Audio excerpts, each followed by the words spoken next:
Hi, Michael Swank here, Director of the Bureau of Queer Art. Here we are at IMMORTAL Queer Art Fair, the first queer art fair in Mexico. And I'm sitting here with Nancy from Quid Nunc in Baltimore, who I had the pleasure of meeting when we were there launching a show at Maryland Art Place, and got a great introduction through one of our artists. And I was just fascinated when I met her and saw the art on the walls and everything, and I was like, you really need to come to Mexico. You really need to experience this. Nancy, can you tell us a little bit about your gallery and the history behind it and who you're working with? Of course. So I'm Nancy Blackwell, owner of Quid Nunc Art Gallery in Baltimore, Maryland. And I started the gallery, I opened the gallery in June of 2024, and about 20 plus years ago, right after September 11th, I wrote on my vision board that I would open a gallery in 20 years. Wow.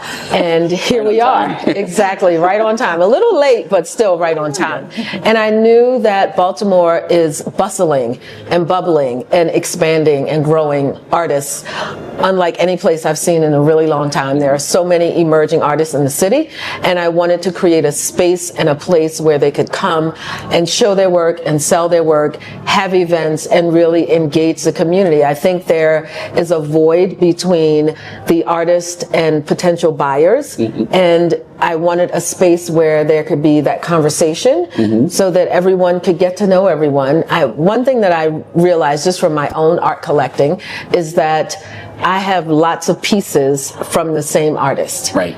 And you fall in love with the artist, you fall in love with their artwork, and I needed a space where all of that could happen, all of that goodness could happen. Yeah, and I mean, my experience in Baltimore, it was my first time being there and opening the show during the Bromo Art Walk. Yes. And talking to the people, and then like going out into the streets and everything. I was like, Baltimore is queer as fuck. I mean, it's like, and it's multiracial, multicultural, absolutely, and everything. And I'm just like, I don't understand the sort of negative press that Baltimore tends to get. Every city has problems, so it's not, to me, there was nothing obvious about it. Only the spirit of creativity was so palpable. Absolutely. Like everywhere I turned, and I really, really enjoyed it.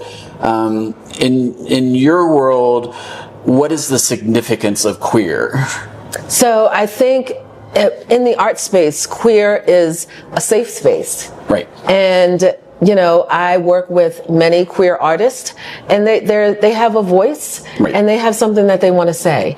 And I am honored to provide that space. Right. And for clarity and just for expanding the conversation, what is the conversation in the people of color community about the queer experience? Because it's a little bit different for an artist in Mexico, right, as opposed to the United States, and there's so much conflict going on right now, classism, racism, our administration, and politically and everything. What's been your experience there? So I think, well, first of all, Quid Nunc is a safe space for everyone. I think that the artists are gravitating toward the gallery because they know that it's a safe space. And also one event that I'm hosting, and it's a 4-month event. It's really interesting, and it's a music production course and a DJing course specific for queer people, because in Baltimore, Baltimore is a city of dance. Right. Everybody likes to dance. If you go on Instagram and just type in Baltimore dance, you will see people dancing in the streets.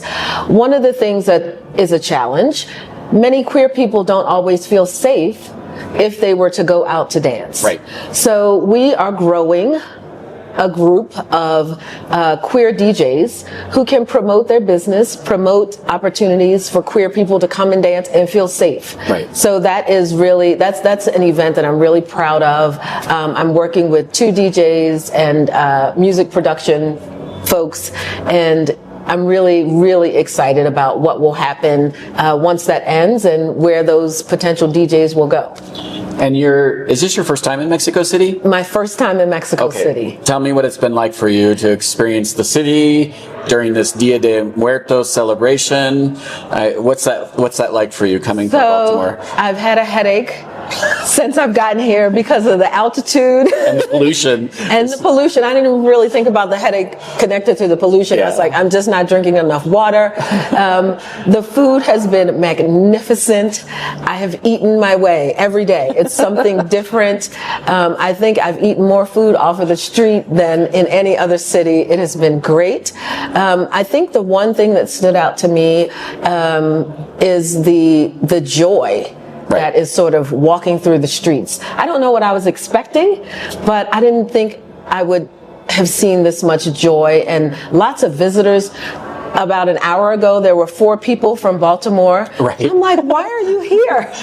How did you get here? They're like, oh, we live here. Yeah. So, I mean, just meeting some of the expats from the U.S. that have been here is amazing. And we walked by the Ripley's, believe it or not, and there were a bunch of young people cursing up a blue streak in English. And I'm like, where are you from? We're from Minnesota. I'm like, okay. Cursing up a blue streak from Minnesota? Hey? But, you know, just all the people that are here that are celebrating all the costumes at last night's VIP opening was amazing and hilarious. Right. And I was like, can you wear that in public here? But No, you can wear nothing in public here if you want to. I mean, and we'll see that today in the streets. So yeah, so I'm really looking forward to the parade. yeah. And so, what is it? What has the significance of participating in Immortal been for you as a gallerist and a creative person in this world? Oh, it has been absolutely amazing. I think that I'm at a point where I would love a second location. Yes. And this was a practice run on how to pack up artwork, transport it to another city on a plane, going through customs. It was magnificent. And also working with artists that I deal with on a regular basis, telling them, hey guys, we're going to have a show in Mexico City. Right. Everyone raised their hand. Not one person said, no, I don't think I want to do that. Right. Everybody that I reached out to, I was like, I need works on paper, something that I can roll easily, that can transport easily.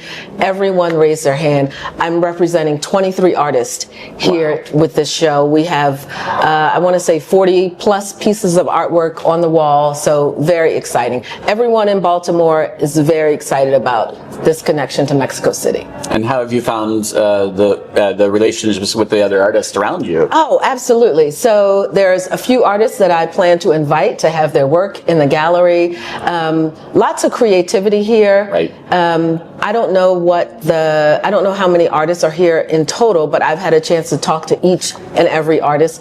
Some, we needed a translator because my Spanish is horrible. But you know, all good work. Right. It's exciting to have you here, and I'm honored by your presence here. I love what you bring to this, and I appreciate your openness to the entire experience and the way it's just been so fluid. And I think it's really important that all of you out there know that there's a place for you to come and explore who you are, what your identity is, and how it fits into the rest of the art community.